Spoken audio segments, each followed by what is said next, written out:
नमस्कार, जनमत हरियाणा में आपका स्वागत है। मैं हूं कमलकांत।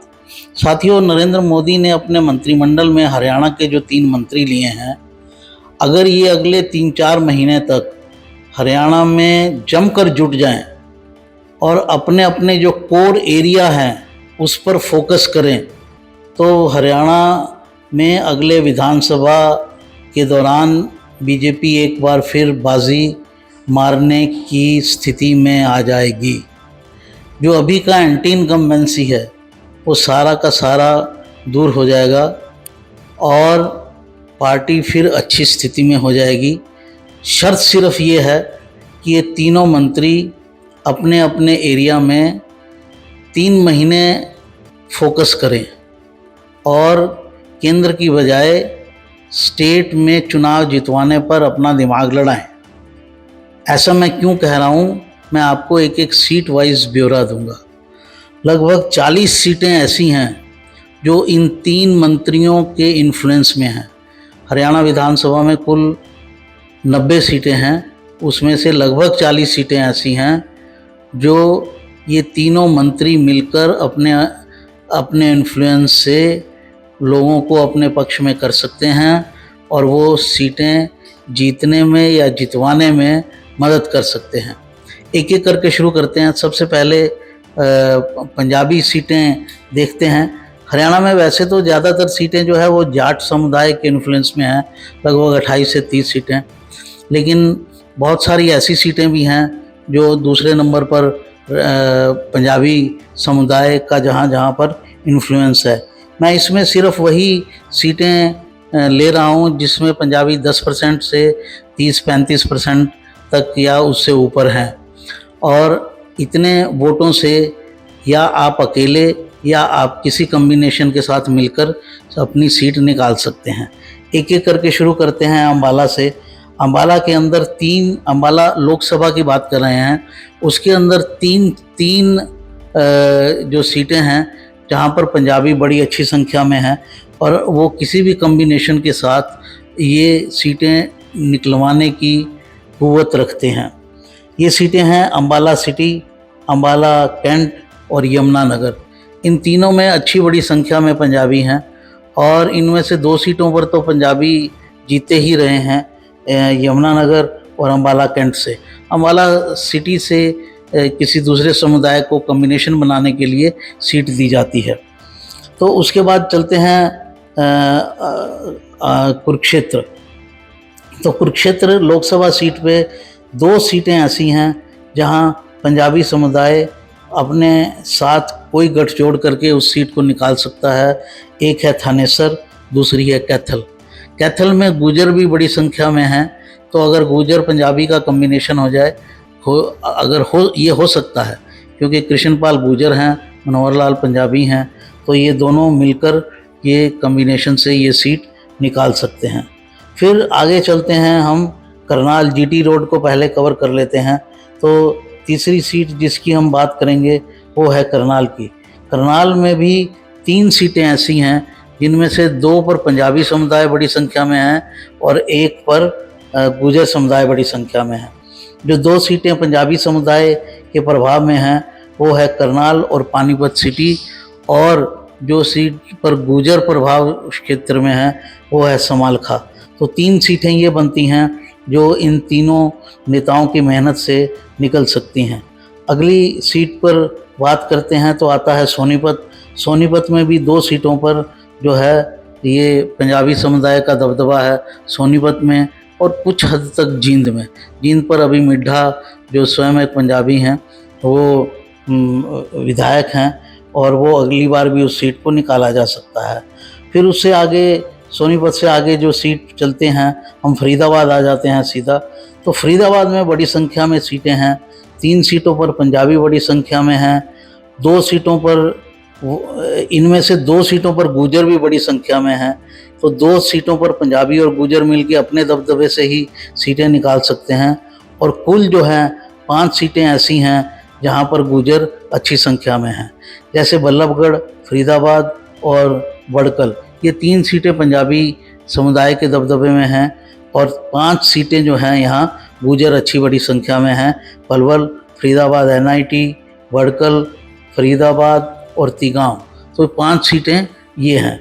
कुल यहाँ पर 6 सीटें ऐसी हैं जहाँ पर पंजाबी और गुजर मिलकर इस सीट को, यहाँ की जो 9 सीटें हैं उनमें से 6 सीटों को प्रभावित करते हैं। तो यहाँ बीजेपी को अच्छे रिजल्ट मिल सकते हैं अगर ये अपने क्षेत्र में काम करें तो। उसके बाद फिर हम आते हैं गुड़गांव की तरफ। तो गुड़गांव के अंदर भी बड़ी संख्या में सीटें हैं। कम से कम 6 सीटें ऐसी हैं जहाँ पर पंजाबी, अहीर और गुजर समुदाय का असर है। पंजाबी समुदाय का जहाँ जहाँ असर है वो है रिवाड़ी और गुड़गांव। इसमें से रिवाड़ी पर अहीर भी अच्छी संख्या में हैं। इसके अलावा बावल, पटौदी, बादशाहपुर, इन सीटों पर भी अहीर अच्छी संख्या में हैं। और सोना एक ऐसी सीट है जहाँ पर गुजर अच्छी संख्या में हैं। साथियों, मैं ये नहीं कह रहा हूँ कि एक समुदाय ही अपने आप सीट निकाल लेगा। एक समुदाय का सहारा लेकर बाकी कम्बिनेशन को जोड़ा जा सकता है। जैसे प्रदेश के मुख्यमंत्री OBC हैं, तो अगर OBC इनमें से किसी भी एक समुदाय के साथ मिल जाए, पंजाबी हो या अहीर हो या गुजर हो, तो ये बेस वोट और OBC के अपने वोट के साथ ये सीटें बड़ी आराम से निकाली जा सकती हैं। गुड़गांव के बाद हम बात करते हैं भिवानी की। भिवानी में भी अच्छी संख्या में ये तीनों समुदाय के लोग हैं। भिवानी में पंजाबी ठीक ठाक संख्या में हैं। अहीर जो हैं वो अटेली, महेंद्रगढ़, नारनौल और नांगल चौधरी में अच्छी संख्या में हैं। और गुजर जो हैं वो नांगल चौधरी में अच्छी संख्या में हैं। तो ये एक कॉमन सीट है जहाँ अहीर और नांगल चौधरी मिलकर अपनी सीटें निकाल सकते हैं। उसके बाद में बात कर लेते हैं हिसार की।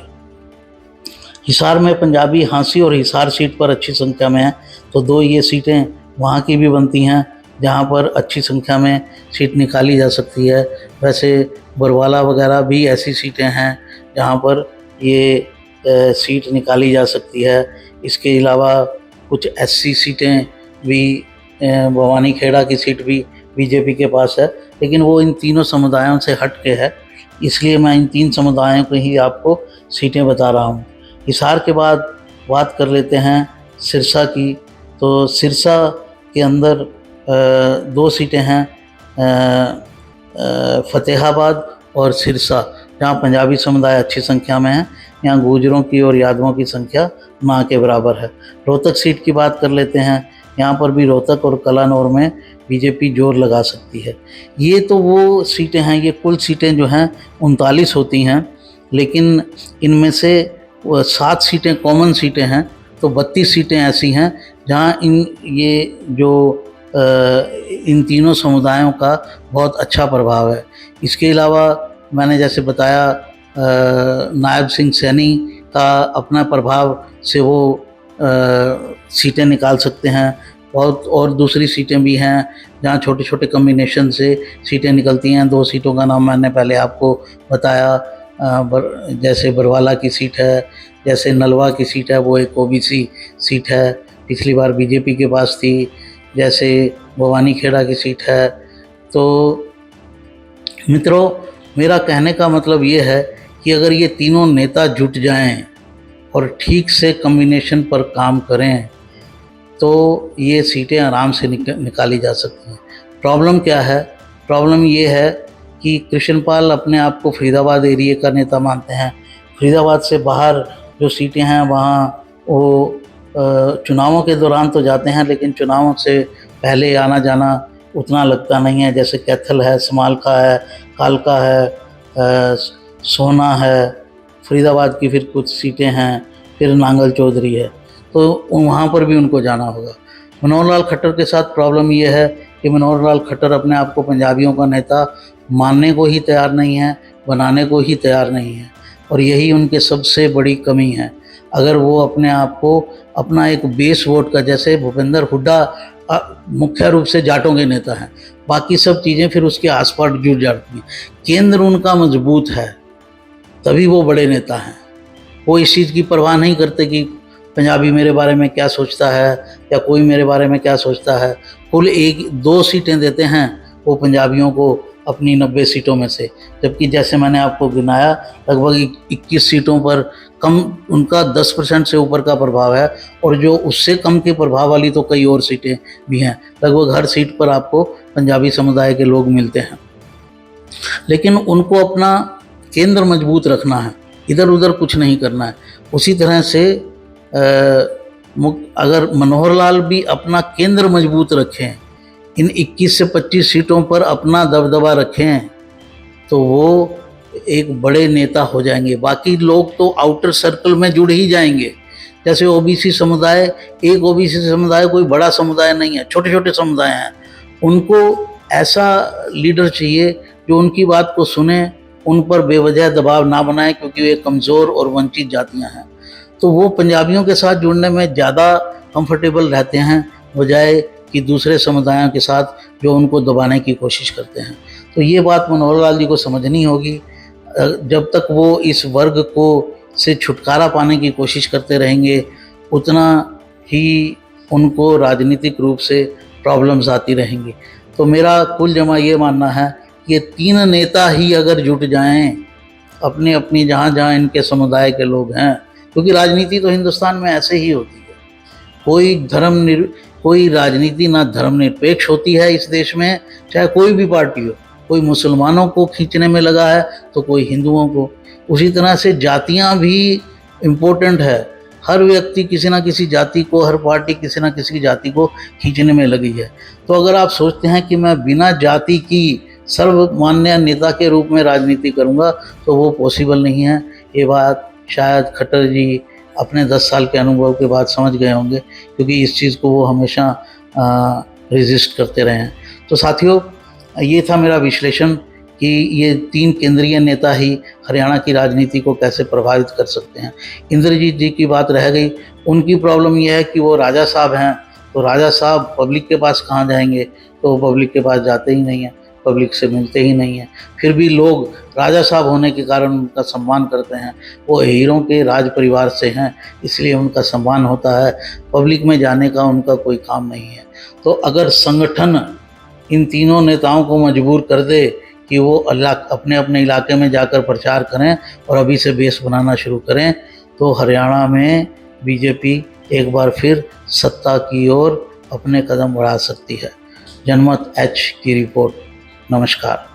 हरियाणा की हर राजनीतिक खबर के विश्लेषण के लिए हमारे चैनल जनमत हरियाणा को लाइक, शेयर और सब्सक्राइब करना ना भूलें।